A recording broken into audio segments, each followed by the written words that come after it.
Lorsque les Européens sont allés coloniser le monde, ils sont allés en Afrique, ils sont allés en Amérique, ils sont allés en Australie. Ces Européens-là ont trouvé dans ces continents, dans ces pays, une population autochtone, des gens qui vivaient là depuis la nuit des temps. Et évidemment, lorsque arrive l'intrus, eh bien, ces indigènes-là n'en voulaient pas se laisser avoir, n'en voulaient pas se laisser faire. Et là, ils se battaient, ils avaient des sources, ils avaient d'où retirer de la force, parce qu'ils se battaient pour leurs coutumes, ils se battaient pour leurs terres, pour leurs ancêtres qui étaient enterrés là. Donc, ils avaient de la force. On a vu émerger de ce groupe d'esclaves, de ces différents esclaves dans ces différents endroits, des leaders qui ont mené la vie dure à l'envahisseur. À l'île de la Réunion, ça a été tout autrement, parce que lorsque l'Européen est arrivé ici, personne n'habitait l'île. On n'avait pas d'autochtones, on n'avait pas d'indigènes. Alors qu'est-ce qu'on a fait? On a fait venir un peu d'Afrique, beaucoup de Madagascar, un peu de l'Inde, et on les a introduits ici dans un pays qui n'était pas le leur, dans une terre qui n'était pas la leur. C'est-à-dire que l'un ne comprenait pas ce que son voisin parlait parce que c'était une autre langue, c'était une autre ethnie. Alors, on ne pouvait pas avoir dans cette population introduite des leaders émergés.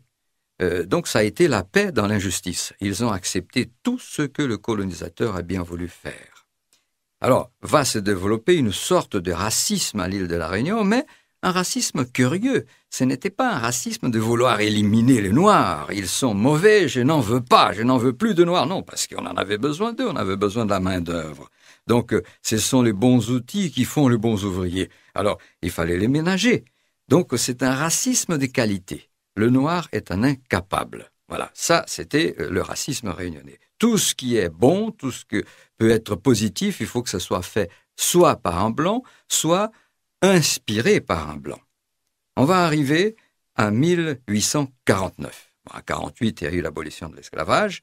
Le 21 décembre 1848, tous les esclaves affranchis étaient des citoyens comme les Blancs. Mais c'est difficile à admettre. Donc, dans l'année suivante, c'était tout de suite après, une dizaine de jours après, on est arrivé au 1er janvier. Bon, les Blancs, ils ont tout fait pour que les Noirs n'accèdent pas à la connaissance, n'accèdent pas au droit de vote. Et pire encore, n'accèdent pas à la possibilité de se candidater et d'être élu. Parce que s'il y en a un qui avait eu le toupet de le faire, il serait élu. Parce que la majorité, à l'époque, était pour eux. Bon, va arriver 1946. Un siècle pratiquement plus tard, la départementalisation. Parce que jusque-là, tous les postes administratifs non électifs étaient nommés par le président du Conseil général. Toi, tu vas être juge de paix, toi, tu vas être chef de douane. Donc, c'était du copinage. On mettait dans ces endroits-là les amis. Mais en 1946, avec la départementalisation, en 1947, c'est la notion de concours qui va prendre le pas. Vous voulez être juge de paix, il faut passer un concours. Vous voulez être professeur, il faut passer un concours. Donc là, la porte était ouverte aux Noirs de peau.